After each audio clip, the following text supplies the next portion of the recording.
Salam alaikum, bonjour tous, j'espère que vous allez bien. Donc on va continuer la correction de notre série d'exercices d'algorithmique. Donc on est arrivé à l'exercice 4 qui consiste à réécrire l'algorithme précédent en utilisant cette fois l'instruction pour. L'exercice précédent, en fait, c'est d'écrire, il demande un nombre de départ et ensuite il affiche les 10 nombres suivants. Donc ici on l'avait fait en utilisant la boucle tant que. Donc maintenant, dans cet exercice, on va le faire en utilisant la boucle pour. Donc pour cela, on va écrire algorithme X4. Donc c'est le titre de l'algorithme ou bien le nom de l'algorithme. Après, on va déclarer les variables dont on a besoin. Donc c'est la même chose que l'exercice précédent. Début, entrer un nombre. C'est-à-dire écrire entrer un nombre /n, c'est pour faire un retour à la ligne. Donc ce message va être affiché à l'utilisateur. Après, on va lui permettre d'entrer un nombre via le clavier par exemple, et après on va lui afficher les 10 nombres suivants sont. Et toujours un /n, c'est pour marquer un retour à la ligne.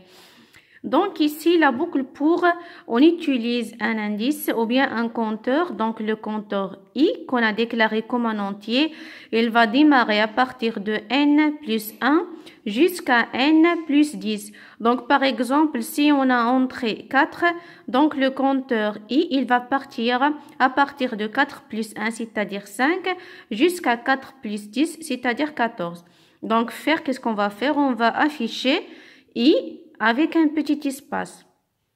C'est pour avoir les affichages des nombres. Par exemple, dans notre cas où on a entré 4, donc ça va nous afficher 5, un petit espace 6, un petit espace 7 et ainsi de suite. Alors ici, on a utilisé pour cet exercice ou bien l'exercice 3 et l'exercice 4, il résout le même problème.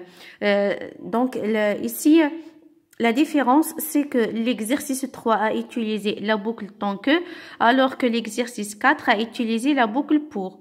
Alors, la boucle pour, quand est-ce qu'on va l'utiliser? C'est quand on connaît le nombre de fois qu'on va répéter la chose, c'est-à-dire le nombre des itérations que la boucle va exécuter. Donc ici, on connaît qu'on va exécuter cette instruction, c'est-à-dire on va refaire cette tâche 10 fois. Donc, on peut utiliser la boucle pour, on peut utiliser la boucle tant que.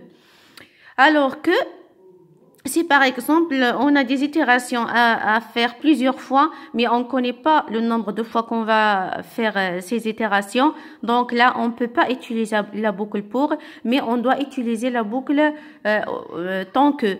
Par exemple, si vous êtes en train de jouer un jeu, et lorsque vous terminez le jeu, il va vous demander est-ce que vous voulez rejouer la partie ou quitter. Donc ici, cette question. Est-ce qu'on connaît le nombre de fois qu'elle va être répétée? Non. Selon le joueur, est-ce qu'il veut rejouer la partie ou bien non? D'accord? Donc, j'espère que vous avez compris l'exercice et vos commentaires, vos questions sont les bienvenus. Merci.